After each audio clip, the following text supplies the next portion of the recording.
What is up, guys? So today I want to do actually a review video. I had a request by somebody to review this video and I wasn't sure about doing it at first. I'm not sure if I'll be doing more in the future, but I kind of wanted to give it a shot to see how it goes. So let me know what you guys think about this type of video. It's actually funny though, because years ago, back when I was in college, I would see other YouTubers and I remember having a lot of thoughts on their videos. This is back in the days where like people were watching Jason Blaha and Jerry Ward and guys like that. And I remember pretty strongly disagreeing with certain things that they said, but it just wasn't really worth my time. I wasn't going to make a channel just for that.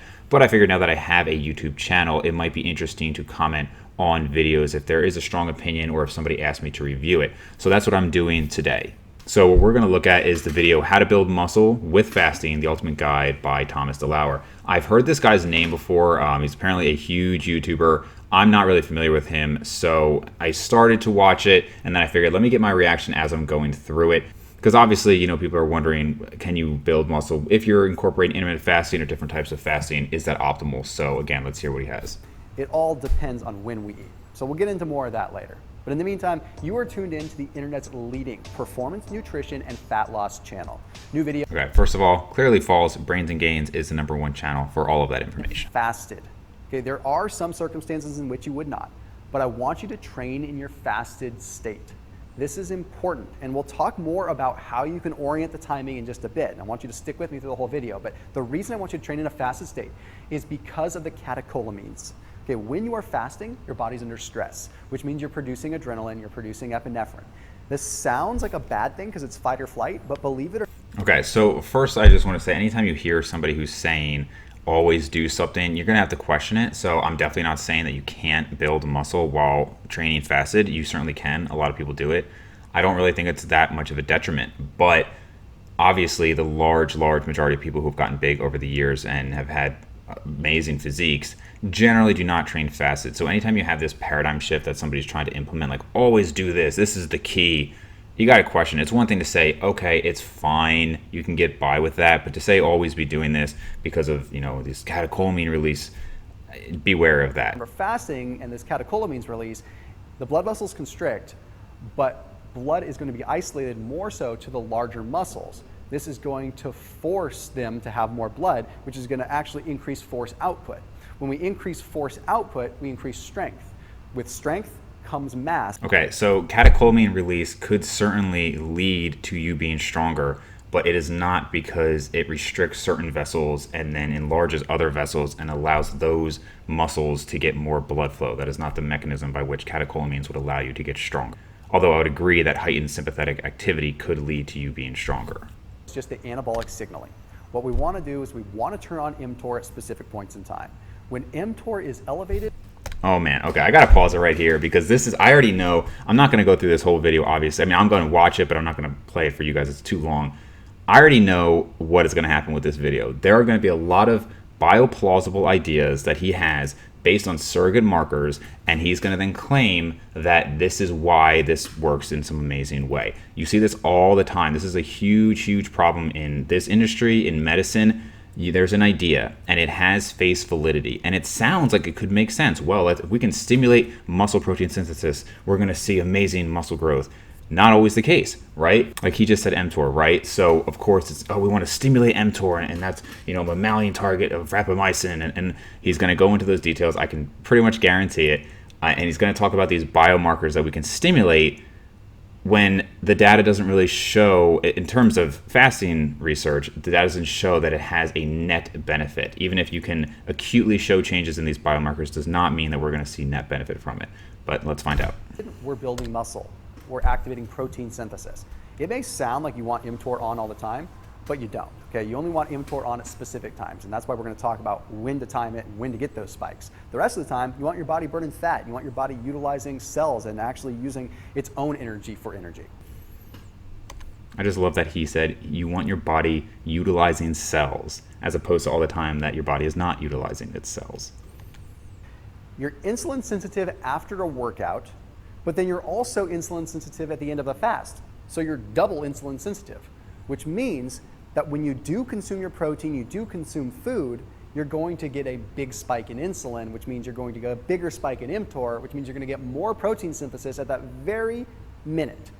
So I largely agree with that in the sense that certainly if you are going to work out fasted, you would of course want it to be at the end of your fasting period.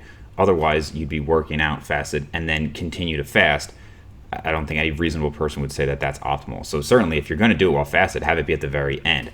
Is also correct that if you then follow this up with a huge meal, you're going to have a large insulin spike, of course. And for those of you that know my channel, you know that I'm a huge fan of ButcherBox. The reason I'm a fan of ButcherBox is because they actually use organic pasture raised and pasture finished meats. Okay, this means you're not having a bunch of garbage in it. You're not having grain-fed garbage. You're having good ButcherBox ad going on here for a minute naturally or two. leaner. All right, the next thing that you want to be paying attention to is actually adding a small amount of omega-3s. Okay, here's the thing. This is very important. When you spike your insulin, you don't want to have a big increase in fat too. Okay, there's a study that was published in the journal Clinical Science that found that supplementing with a small amount of omega-3s ended up increasing protein synthesis by 50% through the P70S6K pathway. Okay, what that means. Two issues here. One goes back to the bioplausibility thing. You're talking about increased protein synthesis in an acute period. That does not mean that you're going to see dramatic increases in muscle gain. Secondly, it is incorrect to say that muscle protein synthesis was increased by 50%. What it's saying is that this one pathway that helps regulate the synthesis of protein was upregulated by about 50%. Very different. What you're going to want to do is you're going to want to combine salt, glucose, and fructose along with your lean protein and your omega-3 post-workout. Fructose can go directly to the liver and can go directly into utilization. But glucose actually requires sodium to be properly absorbed. It's called a sodium-gated channel, okay, S-GLUT1, so sodium-dependent glucose. Okay, so I got to pause here. Obviously, I'm going to be cutting a lot of this stuff out. If you want to see the whole video, I would recommend watching it and then coming back here. This is the problem here. So I don't want to come across like I'm hating on this guy. Like I said, I don't know this guy at all. This is my first video of his that I'm watching. I think if you're the average person and you're interested in intermittent fasting, or if he's doing keto, that's fine. You'll probably get some good information. But man, this just is something that's never going to go away in this industry, which is people putting importance, and a lot of importance, on these little things that do not matter. And the problem is, you might think, well, if it gets the results, who cares? The problem is that it can control your life. Can you imagine thinking, well, I'm really trying to do this intermittent fasting thing right, so no, I can't work out later. I have to work out fasted. No, I can't make these plans. I have to work out fasted. And when I'm done my workout, I need to have a 50% ratio of glucose and fructose. No, I can't eat that meal with you after. I need to get my 50% ratio of glucose and fructose. And I need exactly 3 grams of omega-3s. It's just these obsessions that do not matter. I mean, if you watch my channel, that's one of the main things I talk about. Is I was obsessed in high school to the point that I did lose social opportunities, that I had everything down to just like every I was dotted, every T was crossed. And it didn't matter compared to when I just did things like 95% or 90%. It was largely genetics, consistency, hard work, genetics again.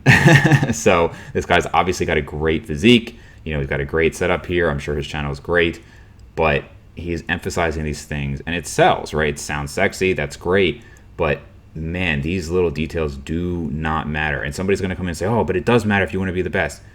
99% of people watching these YouTube videos are not competing at like some Olympic level. And if you've ever talked to Olympic athletes, they don't follow this nonsense either.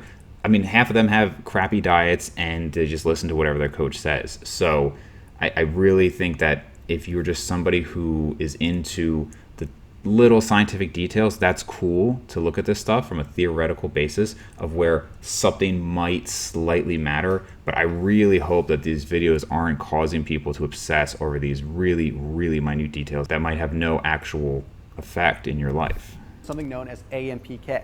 Okay? AMPK is sort of a reverse fuel gauge for your body. When you have high levels of AMPK, it means that your body's actual energy that it would normally have from food is depleted. So it has to start tapping into fat. So it's basically just a reverse fuel gauge. It basically tells your brain. This has nothing to do with the quality of the video. He just has very random clips in his video. Like he's talking about somebody starving and then somebody's just picking up their shirt, squeezing their fat, and then immediately switches to some guy jogging. And earlier there was that guy just walking out of a trailer with his shirt off. This is so random. So here's the benefit to working out in the morning and breaking your fast after your workout in the morning when you're trying to build muscle. There's an additional thing that you could apply that you wouldn't be able to apply otherwise, and that is actually adding caffeine into the mix post-workout. The Journal of Applied Physiology published a study that found that by consuming a small amount of caffeine along with the post-workout meal, it increased glycogen uptake. It increased the carbohydrates that went into the muscle significantly. At 4 hours post-workout, muscle glycogen uptake had increased 66% compared to those that didn't have the caffeine. So a little bit of caffeine will make it so the muscles take up more carbs. Guess what? That doesn't matter at all unless you're doing 2 times a day training. If you're training twice a day with high volumes, sure, you want to see how quickly you can have glycogen restored. For, again, 99% of people, does not matter. By the next day, you'll be completely fine. Most people are not going through their glycogen stores in a single workout regardless. As always, make sure you're keeping it locked in here on my channel. Make sure you check out ButcherBox down in the description for giving everyone such an awesome discount. I'll see you guys soon. Okay, so I don't want to be a jerk, I think this guy seems like a nice guy. He actually seems like an intelligent guy. I would say there's a spectrum of YouTubers and influencers and all that, and you have the people who are just completely scammy, who are just clearly lying, that they know they're lying and they do not care. Obviously, those are the worst of the worst, and I really don't get that vibe at all here.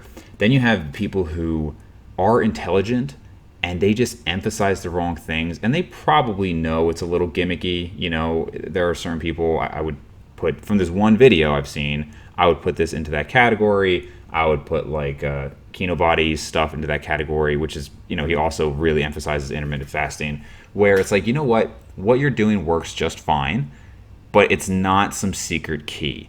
And to be emphasizing, like I said at the start of the video, I just knew that's where that was going, because you see this emphasis on these little details that truly, truly do not matter. And one thing I would say, just big picture to look at, is one, if the large majority of people who have what you want, whether that's, a certain level of financial success, a physique, anything like that, are not doing what somebody's preaching, at least question it. Obviously, other factors can lead to success, so it's not always the case that just because somebody's successful, they're doing everything right, of course. But if nobody is doing that, or very few are, look at that, okay, number one. Number two, I don't care if somebody came to with 10 different studies and showed me 10 different bioplausible surrogate markers that could tell me about why intermittent fasting is great to do while you're working out, and all these things that are going to lead to more muscle growth. If we have a single study showing that when they actually measure muscle growth, it's no better, then that's what matters to me, because, or at least it has significantly more weight. There are so many studies. I mean, look up medications that have come down the pipe that have had very plausible mechanisms for working, and when they tested them in patients, they didn't reduce cancer rates, they didn't reduce heart attacks, anything like that. That happens all the time. So these studies, they're a good starting point, but they're really not that useful in giving you an end picture of what matters, okay? And we know what matters, and I think if you're watching this channel for a long time, you know what matters. So hopefully I'm not overly harsh here. Like I said, the guy seems like a nice guy. Great quality of video, a lot better than mine for sure. He's got a lot better body than mine as well. So I don't want to hate on him. I just think these are the kind of things that can hurt people, in the sense that people become too obsessed with these details that don't matter. So guys, hope you enjoyed the video. Let me know what you thought about this type of video, if there's other things you'd want me to review. It was enjoyable going through it, a little long, but if it helps people, then I'm happy to do it.